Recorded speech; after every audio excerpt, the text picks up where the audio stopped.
I'm Dave, I'm here with Andrew, and you're listening to a special Grammys edition of BV Weekly.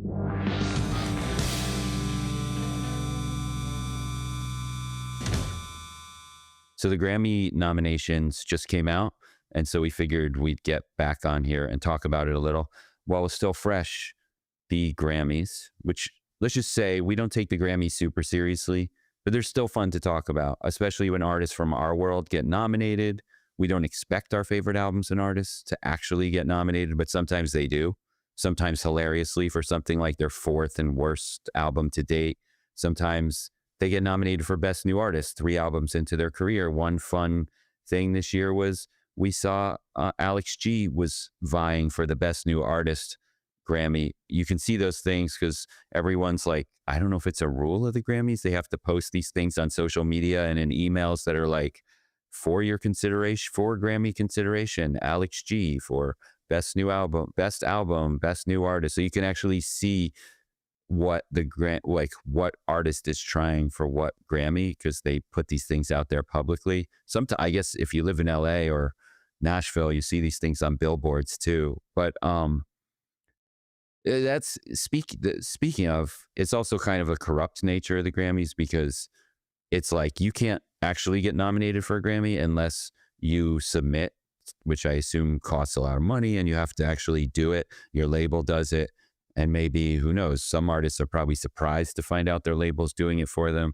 Sometimes it surprises us when we see like a metal label we think is really cool post an Instagram that's like, for your consideration, Sanguisugabog for Best Rock Album or something. It's weird. The whole Grammys versus indie cred thing. Anyway, that doesn't change the fact that every year we end up talking about the Grammys, trying to see who got nominated, who won. And the nominations just happened, and the Grammys actually take place February 1st, 2026, live from LA and on CBS. It's 1 week before the Super Bowl that Album of the Year nominated artist Bad Bunny is playing. And to be nominated for a Grammy, you had to have put an album out between August 31st, 2024 and August 30th, 2025. This always leads to confusion. There are already 100 articles that were probably written before the nominations even came out on why wasn't Taylor Swift nominated, because they're assuming everyone's Googling for that. And of course, the answer is pretty obvious, which is her album. Well, it's not obvious, but her album didn't come out during that period. But it's obvious that they could have written that article last week. But yeah, so what's up, Andrew? What are you thinking about these nominations? A lot to respond to already. I think it's an interesting thing, because what we always do and what we will do now is kind of mock the Grammys for some of the categories that things get sorted into. But like, then it is funny to think like, well, technically, I guess you have to submit for that. So like as funny as it would have been for Alex G to have gotten Best New Artist, like, I guess their team also did submit for it. So, but I guess it's still, the Grammys are still saying he's eligible for it if they're allowed to submit for it. So it's still weird. Still right. Partially their fault. Right. And like, I mean, I think, like what one of the big, you know what I'll do? I don't even know where to begin. So I'm just going to start here. One of the big category things this year that stood out to me is that I think this has to be Grammys first. Tyler, the Creator, is nominated for both Best Rap Album and Best Alternative Album for different albums that he released during the same eligibility period.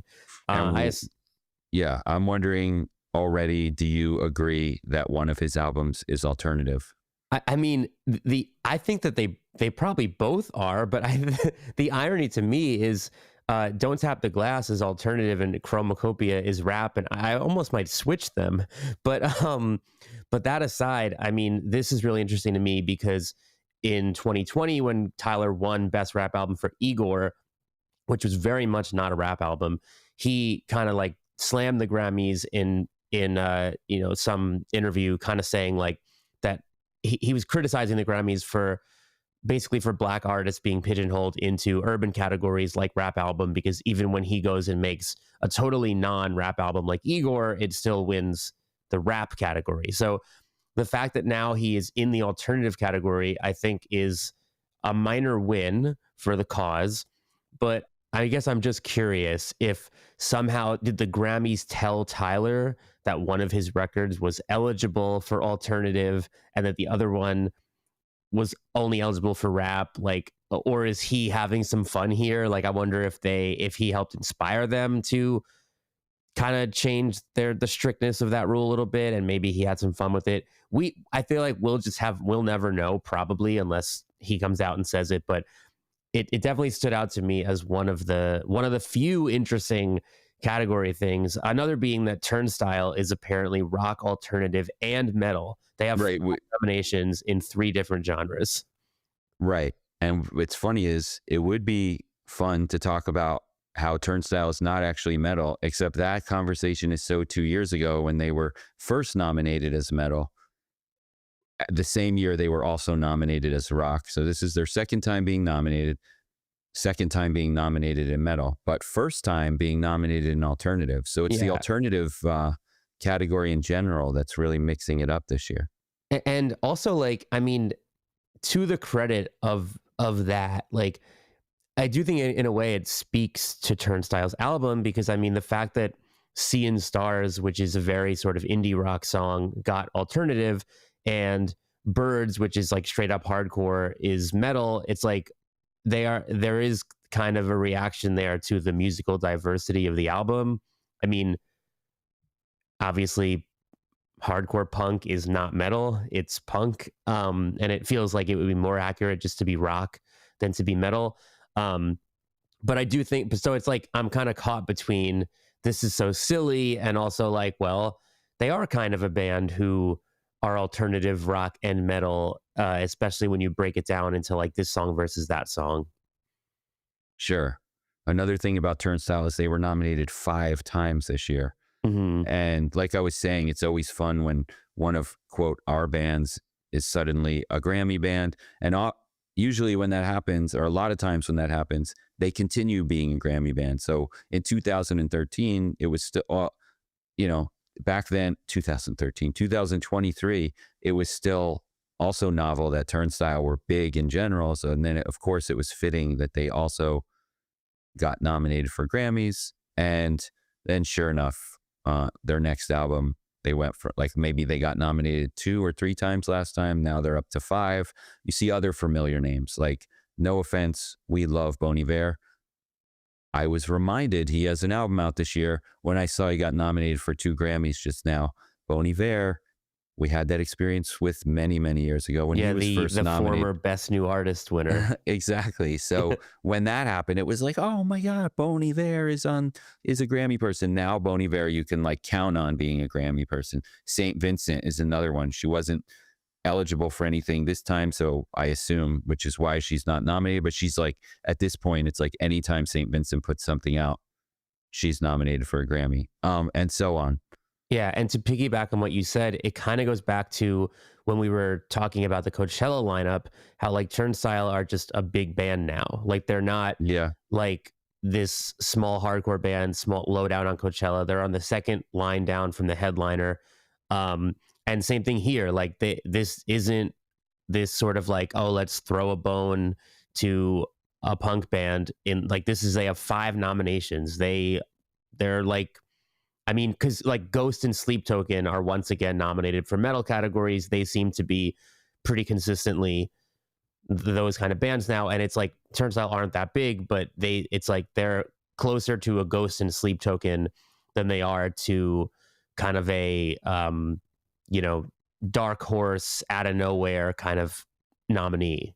Right. And then Grammy's still going to Grammy because you've got the best metal performance category. You've got Ghost, Sleep Token, Spirit Box, Turnstile, all relatively new bands up against Dream Theater, which, okay, to be fair, I haven't listened to the new Dream Theater album, but it just feels very Grammy to get Dream Theater in there as well. So, I mean, I definitely, if I had to guess, I feel like Ghost and/or Sleep Token is still, if you're betting, I would put my money on those for metal.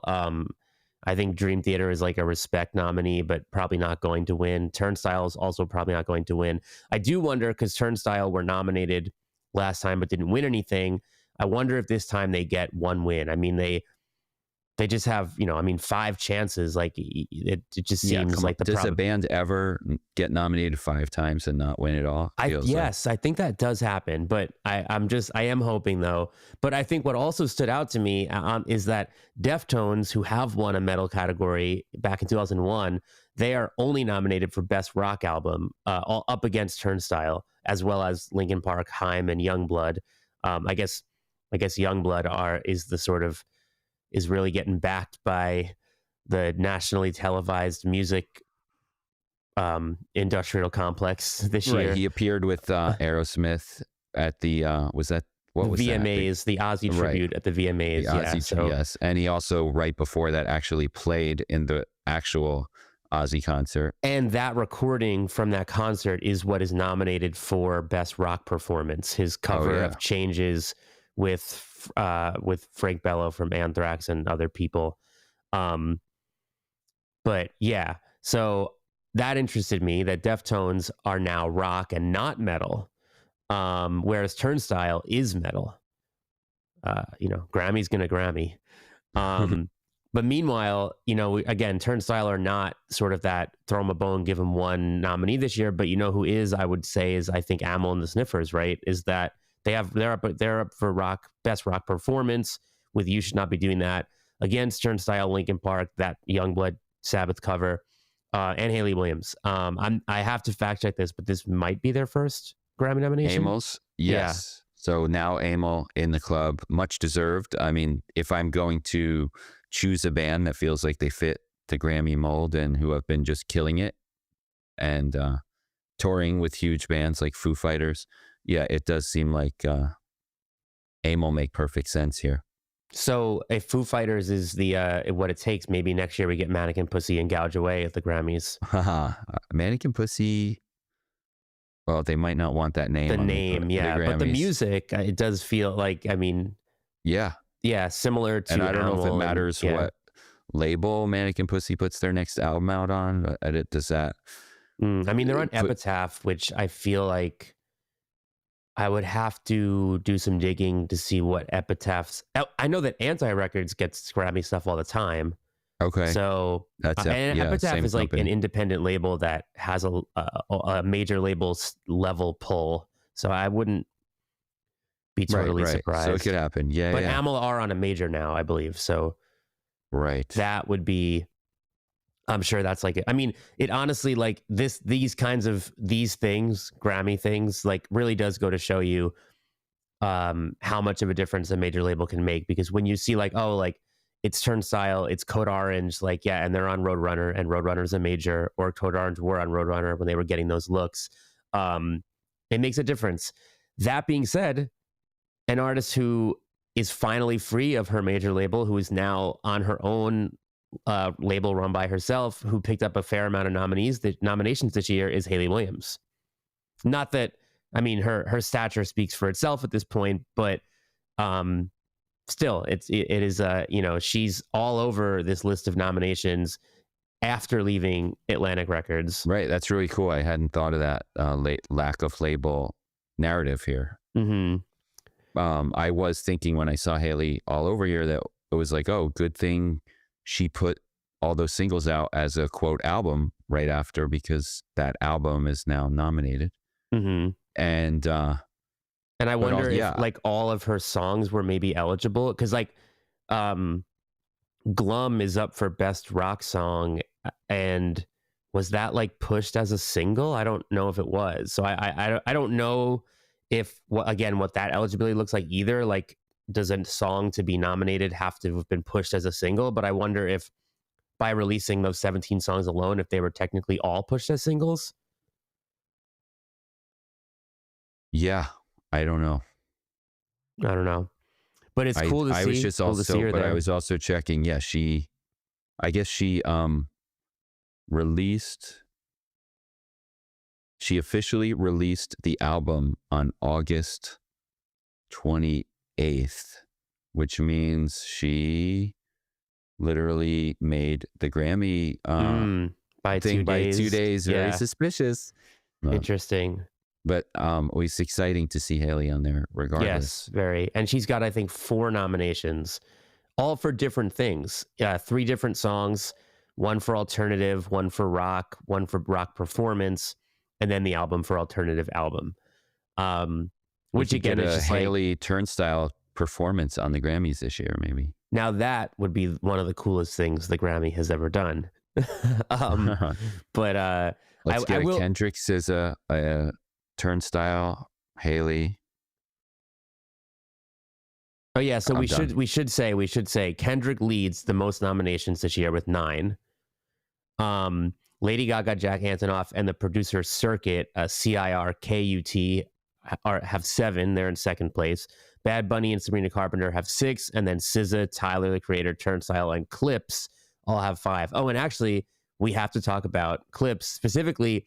I'm sure you've seen this, but I feel like I saw nonstop talk on Twitter over the past few months about how it's going to be Clipse versus Kendrick for Best Rap Album at the Grammys. All of those people are in fact right that they are both nominated. Clipse with their new reunion album, Let God Sort 'Em Out, and Kendrick with last year's GNX. Not only though are they up for Best Rap Album, but they are both up for Album of the Year, along with Tyler the Creator's Chromacopia. That means that 3 of the Best Rap Album nominees are also up for Album of the Year, which is up from 0 in 2025, 0 in 2024, and 1, which was Kendrick in 2023. So it's the same month that we get the news that there's no rap single in the top 40 for the first time in 35 years, we get 3 rap albums nominated for Grammy Album of the Year for the first time in at least a few years. That's interesting. Yeah. And I thought Clipse for sure was like a shoe-in for only the Best Rap Album category. So I think it's really exciting to see them getting in. They're not going to win Album of the Year, but it's really exciting to see the nominee, I think. Yeah, that is cool.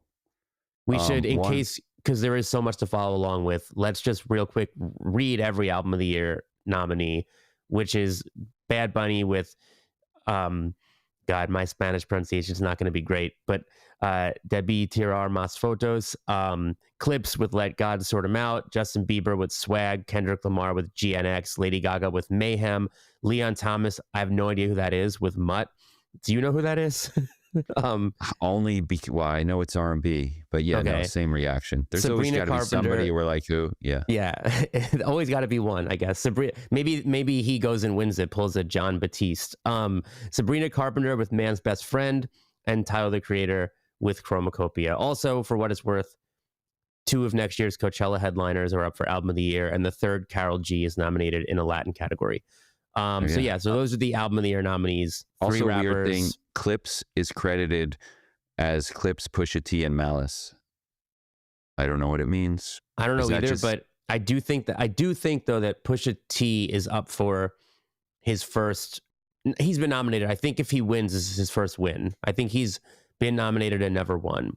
So I wonder if it has anything to do with Pusha T having a Grammy win under his own name and not just as a member of a group. Yeah, maybe. Who knows? It does feel like some interesting formality that they went out of their way to make all the Clipse things, both of their names next to it. Mm-hmm. Definitely. You know who else is up? One of your favorite albums of the year, K-pop Demon Hunters, is having a big year at the Grammys with I don't know how many nominations, but that's in there quite a bit. For those of you at home playing a K-pop Demon Hunters mentions on BV Weekly drinking game, that's the 3rd episode. Hey, I mean, K-pop Demon Hunters should be on there. Mm-hmm. No, I mean, Golden Song of the Year. There's no way it wouldn't have been. Right. That one's up against so I feel like, Song and Record of the Year, it's kind of an outdated thing that they both still exist. One of them recognizes like the songwriting and the other the performance, I think, which is sort of from the days when artists writing their own songs was not typical. I don't understand why it still exists, but Golden is up for Song of the Year against Bad Bunny with DTMF, Billie Eilish's Wildflower, Doechie's Anxiety, Kendrick and SZA's Luther, Lady Gaga's Abracadabra, Rosé and Bruno Mars's Apt, Sabrina Carpenter's Man-Child. And then record of the year is like almost the same list. Man-Child, Apt, Abracadabra, Luther, Anxiety, Wildflower, DTMF, and then The Subway by Chapel Roan, which was not nominated for Song of the Year. And then Golden is not nominated for Record of the Year. So make of that whatever you will. But yeah, I don't really get it. Another really interesting category or categories is all the electronic stuff this year, because we see Tame Impala is suddenly an electronic artist, which is not wrong if you've heard the new album, but that's maybe do you know if Tame Impala, I assume Tame Impala has been nominated before. I would assume I'd have to double check that, but I do think it's, if he was, electronic probably not in dance. Yeah. And yeah, considering like, this is an example where I wonder if he was very excited to, he has, he won Best Alternative Album for Lonerism. So that was 13 years ago, and has had other Grammy noms. Yeah, he just feels like somebody who's going to get nominated. Mm-hmm. But yeah, so that is interesting. I thought that he was in dance, and also interesting that FKA Twigs is in electronic with her album, because I feel like that could have easily been alternative or even pop. But we know it should have been Best Album category. So yeah, but we'll take it. I mean, I definitely would have preferred to see her in Album of the Year over Justin Bieber's Swag, Sabrina Carpenter's Man's Best Friend, and whoever Leon Thomas is. But I gotta say, like, I'm not really that upset with the Album of the Year nominations. Really? Yeah. I'm a little upset with the Best New Artist nominations. Those are terrible. It's really bleak. It is again, Leon Thomas, whoever you are, I guess he has to win Best New Artist, right, if he's also up for Album of the Year.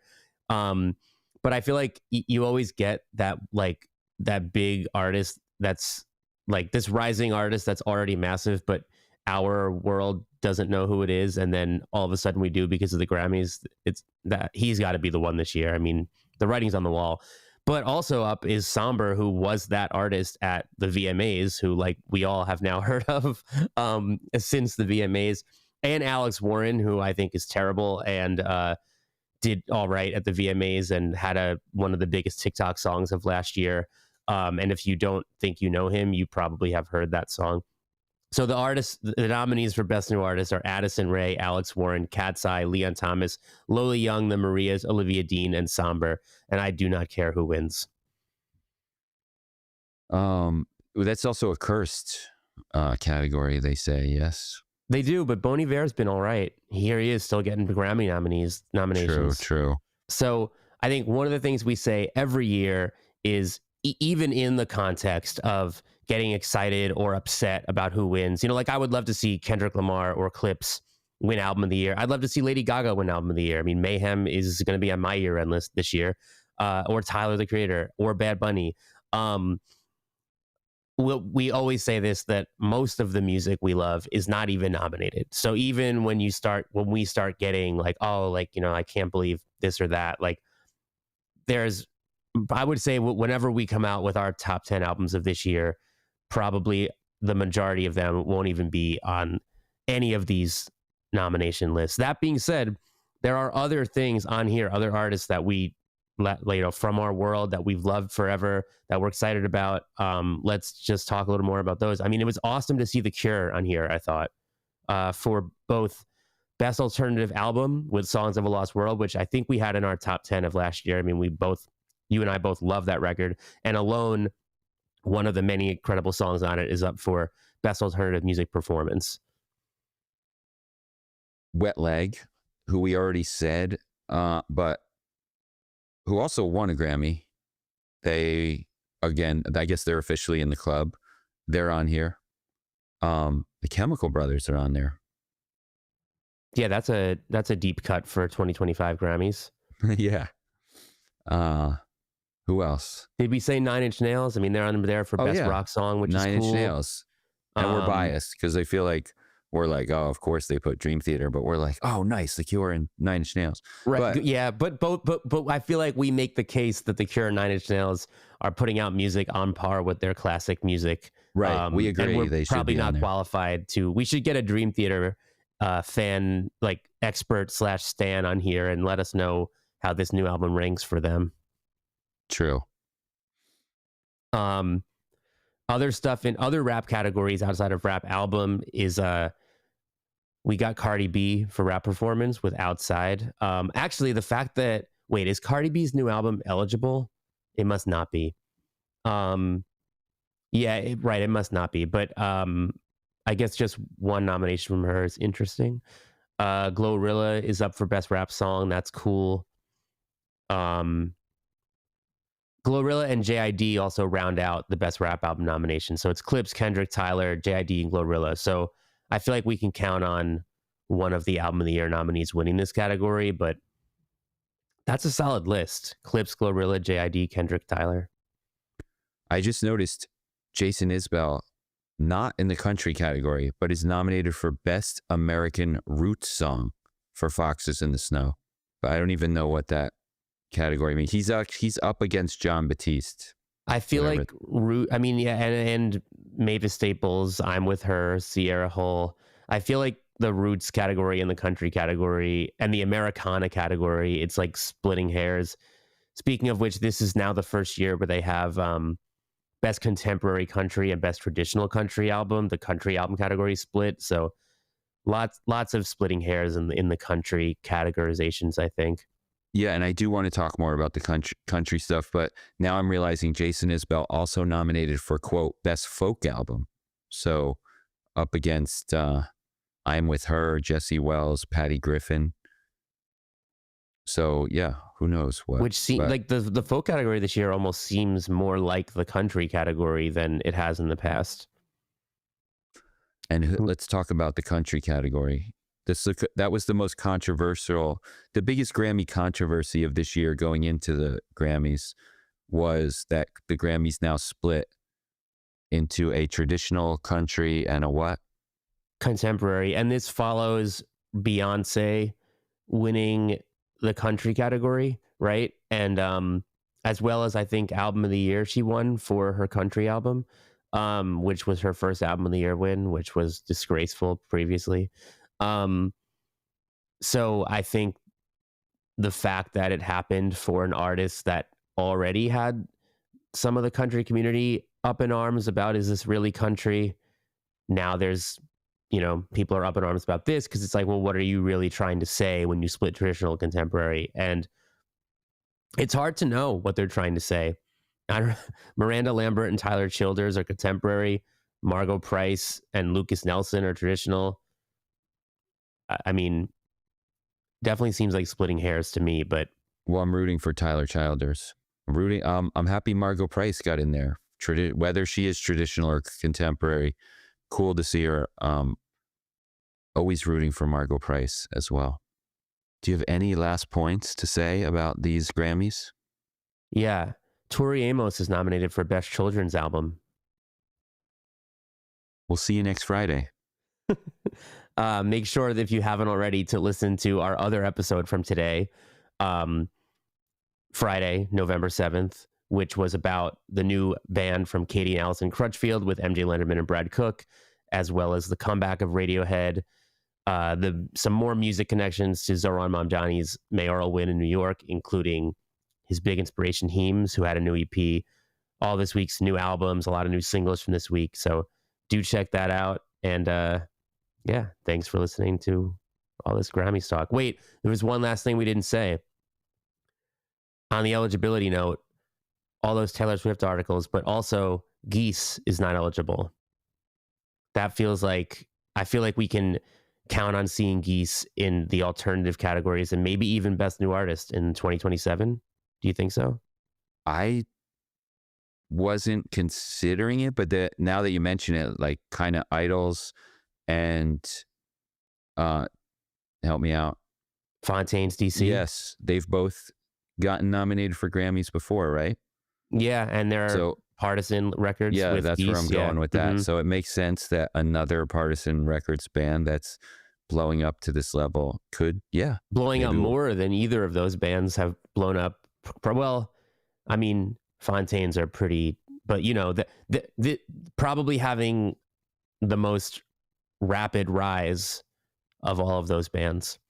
So maybe Yeah. we will see Geese at the Grammys next year, Maybe we'll find out. All right. or actually more than next year. Right. See you next week. Bye. Thanks for tuning in. Dave and I will be back every Friday morning with new episodes of BV Weekly. And in between the episodes, you can always get much more from us at BrooklynVegan.com, on all of our social media, including Facebook, Twitter, Instagram, TikTok. You can pick up records from us at shop.brooklynvegan.com. And if you like what you hear, tell your friends about us, subscribe to the show, give us a good rating. All that little stuff goes a really long way. It really helps us a lot, and we really appreciate it. So until then, thank you again, and see you next time.